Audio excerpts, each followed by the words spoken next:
दोस्तों नमस्कार। आज की इस वीडियो में हम 30 क्वेश्चन करेंगे सीडीपी के, जो प्रीवियस ईयर में पूछे गए, यानी कि 20 अगस्त को जो पेपर हुआ है आपका, ठीक है, वही मैं आपको सॉल्व करा रहा हूँ, उसके 30% सीडीपी के। तो पहला क्वेश्चन क्या है हमारा? पहला क्वेश्चन है डिस्ग्राफिया। डिस्ग्राफिया के शब्द से ही पता चलता है दोस्तों, ग्राफ यानी कि लिखने से संबंधित कोई चीज़ है। अगर कोई लिखने से संबंधित चीज़ है तो वही क्वेश्चन हमें क्लिक करना है। एक भाषण विकार है दोस्तों, यहाँ मैंने क्या बोला है आपको, लिखने से संबंधित विकार है, तो भाषण से कोई मतलब ही नहीं बनता, देखते ही काट देना। एक गतियुक्त विकार है जिसकी विशेषता स्थूल पेशीय बाध्यता है। दोस्तों जो ग्रोस मोटर और फाइन मोटर होते हैं वो एक्टिविटी से संबंधित होते हैं, फिजिकल से संबंधित होते हैं, उनका लिखने से कोई संबंध नहीं होता। ये भी गलत, पहला गलत। एक तंत्रीय विकार है जिसकी विशेषता अक्षरों और आकारों को बनाने में कठिनाई है। दोस्तों वही वाली बात है कि यहाँ पर किसकी बात है, लिखने से संबंधित बात है। तो तीसरा ऑप्शन हो गया आपका बिल्कुल करेक्ट। चलते दोस्तों नेक्स्ट प्रश्न पर। अगर दोस्तों आपको हिंदी में प्रश्न समझ में ना आए तो आप इंग्लिश में भी देख सकते हो, लेकिन कोशिश करना दोस्तों हिंदी में इंग्लिश में दोनों में प्रश्न को सॉल्व करने की, जब क्वेश्चन आपको समझ में ना आए तब। अगर आपको क्वेश्चन समझ में हिंदी में ही आ रहा है तो हिंदी में ही सॉल्व करके दे सकते हो आप। पॉजिटिव ट्रिक बता देता हूँ मैं आपको। सबसे पहले पॉजिटिव और नेगेटिव वर्ड का इसमें बहुत अच्छा खेल होता है। पॉजिटिव और नेगेटिव वर्ड आपको पता होंगे कैसे सॉल्व करते हैं। अगर क्वेश्चन पॉजिटिव में पूछा है तो हमें पॉजिटिव ही ऑप्शन ढूंढना होता है। अगर क्वेश्चन नेगेटिव में पूछा है तो हमें नेगेटिव पर्सन ढूंढना होता है, सॉरी नेगेटिव ऑप्शन ढूंढना होता है। चलते हैं। प्रतिभावान बच्चों को शिक्षित करने का उपागम जो उन्हें असामान्य रूप से तीव्र गति से पाठ्यचर्या के माध्यम से आगे बढ़ाता है क्या कहलाता है? अब हमें वो उपागम देखना, तो असामान्य रूप से तीव्र गति से पाठ्यचर्या के माध्यम से आगे बढ़ाता है, असामान्य रूप से। विविध निर्देशन, संवर्धन, एक्सीलरेशन, विसर्जन। इसका दोस्तों हमें क्या पूछा है, एक क्वेश्चन को थीम समझना है। अब क्या है तो डिफरेंशिएटेड इंस्ट्रक्शन, इसका क्या दोस्तों बिल्कुल करेक्ट आंसर है विविधित निर्देशन। वो क्या दोस्तों, बिल्कुल ये सोने में सुहागा जिसको हम बोलते हैं कि एक तो पॉजिटिव वर्ड फिर ऊपर से एक और पॉजिटिव वर्ड। डिफरेंशिएट एक पॉजिटिव वर्ड है, लेकिन इंस्ट्रक्शन विविधित निर्देशन यानी कि एक अलग अलग निर्देश देना, ये क्या है दोस्तों, एक पॉजिटिव वर्ड है। चलते दोस्तों नेक्स्ट पर्सन पर। नेक्स्ट पर्सन हमारा कहता है शिक्षा जो समावेशी कक्षाओं की दिशा में काम कर रहे हैं उन्हें चाहिए कि वे पाठ्यचर्या में अनुकूल करें, विविध दृष्टिकोण को शामिल करें, अपने स्वयं के अंतर्निहित पूर्वाग्रहों की जांच करें, विविधता को एक बाधा के रूप में देखें। दोस्तों विविधता को हमें कभी भी एक बाधा के रूप में नहीं देखना है, फोर्थ ऑप्शन इसका बिल्कुल गलत है। ठीक है, पाठ्यचर्या में अनुकूल, क्रिएट करिकुलम एडेप्टेशन। दोस्तों जो इसका फर्स्ट ऑप्शन वो बिल्कुल करेक्ट है। विविध दृष्टिकोणों को शामिल हमें करना है पाठ्यक्रम में, अपने स्वयं के अंतर्निहित पूर्वाग्रहों की जांच करें। अब जो थर्ड ऑप्शन है ये दोस्तों एक फंसने वाला क्वेश्चन है, लेकिन हम क्या करेंगे कि इसमें स्वयं के अंतर्निहित कर रहा है, वो अपने स्वयं के जो अंतर्निहित पूर्वाग्रह जो उसने पहले एक्सपेरिमेंट करे हैं उसको क्या है जांचना है हमें। तो 3 ऑप्शन बिल्कुल करेक्ट है, फर्स्ट सेकंड थर्ड, ये है दोस्तों आपके सेकंड ऑप्शन में। तो समझ में आया होगा दोस्तों। चलते हैं नेक्स्ट पर्सन पर। नेक्स्ट पर्सन हमारा कहता है शेष अवस्था में सामाजिकरण की संस्थाएं प्रमुख रूप से महत्वपूर्ण है, जबकि प्रारंभिक बाल्यावस्था में सामाजिकरण की संस्थाएं भी महत्वपूर्ण हो जाती हैं। अब जब आप दोस्तों शेष अवस्था में है, इन्फेंसी अवस्था में है, तो कौन सी अवस्था में जरूरी हो जाती है, कौन सी एजेंसी हमें लिए जरूरी है? वो है दोस्तों आपकी प्राथमिक। कौन सी दोस्तों? प्राइमरी। लेकिन जैसे ही आप समाज में जाते हैं तो उसके लिए आपको द्वितीय यानी कि सेकेंडरी की जरूरत पड़ती है। प्राइमरी और सेकेंडरी जहाँ दिखे वो ऑप्शन बिल्कुल करेक्ट है दोस्तों आपका, जैसे कि ये वाला प्राइमरी और सेकेंडरी, जिसको हम सेकंड ऑप्शन में बोल सकते हैं प्राइमरी और सेकेंडरी, इसका बिल्कुल करेक्ट आंसर है। चलते हैं नेक्स्ट पर्सन पर। लेव वाइगोत्स्की के अनुसार सामाजिक कारक विकास को प्रभावित करते हैं परंतु संज्ञानात्मक विकास को नहीं। जो सामाजिक कारक है वो भाषा विकास को प्रभावित करते हैं परंतु संज्ञानात्मक विकास को नहीं। संज्ञानात्मक विकास भाषा विकास को सुगम बनाता है, ठीक है, उसके बाद क्या करता है, भाषा विकास और संगठनात्मक विकास एक दूसरे से स्वतंत्र रूप से विकसित होते हैं, ठीक है। भाषा विकास संगठनात्मक विकास को सुगम बनाता है। अब सबसे पहले मैं आपसे पूछूं कि जो लेवैगोत्स्की है उन्होंने जो बात करी है वो किस चीज़ की करी है। दोस्तों उन्होंने जो बात करी है वो समाज से संबंधित बात करी है, सोशल कल्चर उन्होंने थ्योरी दी है। तो सामाजिक कारक भाषा विकास को प्रभावित करते परंतु संज्ञानात्मक विकास को नहीं। लेवैगोत्स्की के हमें अनुसार कथन बताना है। अब कौन सा ऑप्शन आप पसंद करेंगे, तो जो ऑप्शन दोस्तों चारों ऑप्शन अपने आप में सही है, लेकिन हमें अब जो इन चारों में से भी दी बेस्ट होगा हमें उसको चुनना है। अब दी बेस्ट कौन सा होगा वो मैं आपको बताने वाला हूँ। अब सामाजिक कारक भाषा विकास को प्रभावित करते हैं।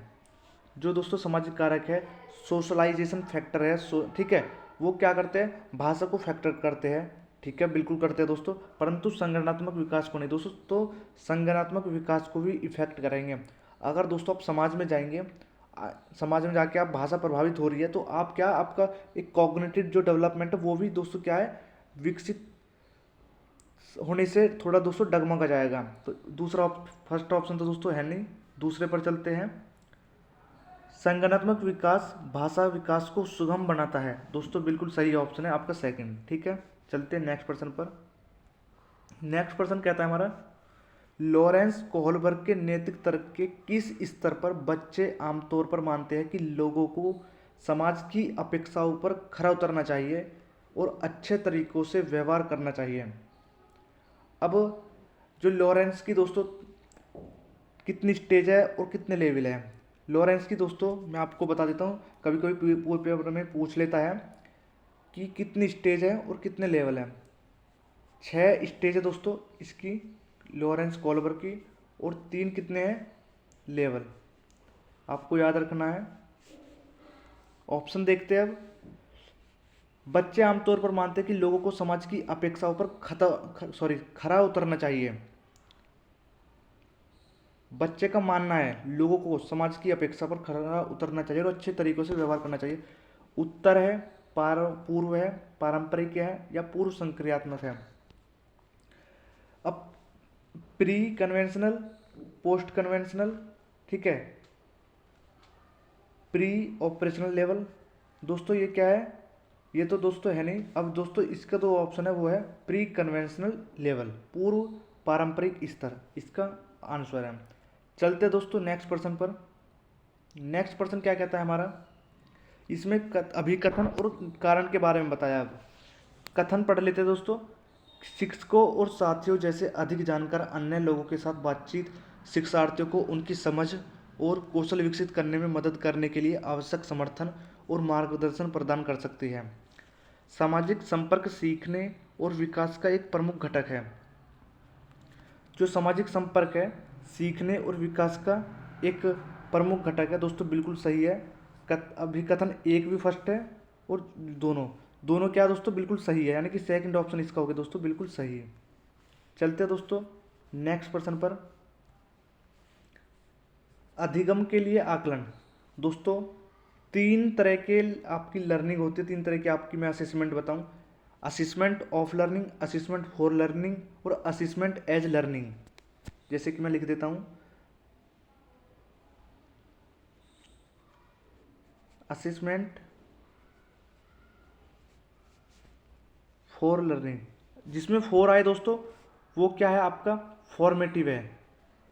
असेसमेंट ऑफ लर्निंग अगर जिसमें ऑफ आए वो क्या है दोस्तों आपका, वो है आपका समेटिव, ठीक है, वो क्या आपका समेटिव। उसके बाद असेसमेंट एज लर्निंग वो क्या है आपका सेल्फ लर्निंग। इस बात को याद रखना, अच्छा पॉइंट है दोस्तों, 3 पॉइंट बहुत अच्छे से मैंने लिखे हैं। अब चलते हैं, इसमें पूछा है असेसमेंट फॉर लर्निंग, यानी कि फॉर्मेटिव वाला हमें ऑप्शन देखना है। फॉर्मेटिव क्या है, जिसमें इंस्ट्रक्टिव की बात करी हो, क्रिएटिव की बात करी हो। फर्स्ट ऑप्शन, उन विद्यार्थियों की पहचान करना जिन्हें धीमे सीखने वालों के रूप में वर्गीकृत किया जा सकता है। हमें किसी भी बच्चे को कैटेगराइज नहीं बांटना है, तो नेगेटिव है।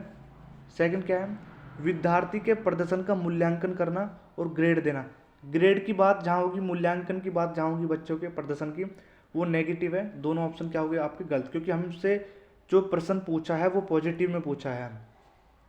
थर्ड ऑप्शन, विद्यार्थियों को प्रतिपुष्टि प्रदान करना जिसका उपयोग उनके अधिगम में सुधार के लिए किया जा सकता है। प्रतिपुष्टि हमें प्रदान करनी है बच्चे को, ठीक है। उपयोग उनके अधिगम में सुधार के लिए किया जा सकता है, दोस्तों ठीक है। लेकिन फोर्थ ऑप्शन क्या कहता है हमारा, विद्यार्थी के प्रदर्शन की तुलना एक मानक या तय पैमाने से तय करना। दोस्तों हमें कभी भी विद्यार्थी के प्रदर्शन की तुलना नहीं करनी है और ना ही उसके पैमाने से मापना है हमें। तीसरा ऑप्शन क्या है दोस्तों, इसका बिल्कुल करेक्ट ऑप्शन है अगर आपने अच्छे से पढ़ा है तो। चलते हैं नेक्स्ट प्रश्न पर। नेक्स्ट प्रश्न क्या कहता है हमारा,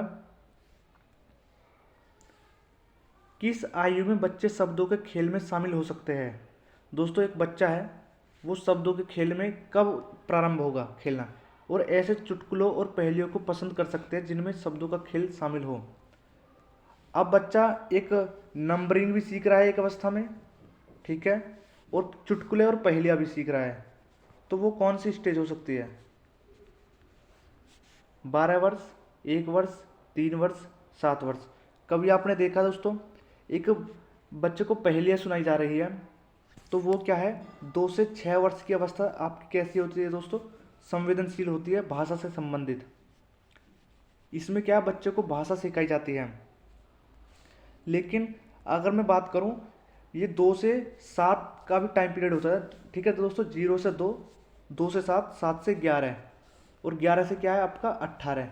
ये वाली अवस्था की मैं बात करूं, 2 से 7 वाली अवस्था क्या है दोस्तों, आपकी नंबरिंग, आपकी पहेलियाँ, आपकी भाषा का संवेदनशील एक पार्ट होता है भाषा सीखने का। 7 वर्ष जो है इसका ऑप्शन बिल्कुल करेक्ट है। चलते हैं दोस्तों नेक्स्ट पर्सन पर। नेक्स्ट पर्सन क्या कहता है हमारा, सॉरी, चलते हैं दोस्तों नेक्स्ट पर्सन हमारा कहता है, कैरल गिलिगन, इनका दोस्तों कोहलबर्ग की थ्योरी में एक अपवाद है। अपवाद क्या है वो थ्योरी में आपको बता दिया जाएगा, लेकिन फिलहाल आप क्वेश्चन पर ध्यान दें, अगर ज़रूरत पड़ी तो इसको समझा दूंगा भी। सामाजिक संगठनात्मक दृष्टिकोण से, ठीक है, नारीवादी दृष्टिकोण से, आनुवांशिक कारकों को पर्याप्त महत्व न देने पर, केस अध्ययन को अनुसंधान पद्धति के रूप में उपयोग करने के लिए। दोस्तों मुझे समझाने की कोई भी ज़रूरत नहीं पड़ी, ऑप्शन में खुद बता दिया। दोस्तों जो कैरल गिलिगन ने बताया है कोहलबर्ग की थ्योरी में, एक अपवाद दिया है। क्या बोलते हैं दोस्तों, एक अपवाद दिया है। अपवाद क्या है, उन्होंने बोला है कि इन्होंने नारीवादी दृष्टिकोण का एक पालन करा है, ठीक है, यानी कि नारीवाद का एक अपवाद दिया है कोहलबर्ग ने आपके। तो ये चीज़ आपको याद रखनी है। आज की वीडियो में दोस्तों 10 क्वेश्चन करे हैं, नेक्स्ट वीडियो में फिर 10 क्वेश्चन करेंगे। तब तक बने रहिए, धन्यवाद।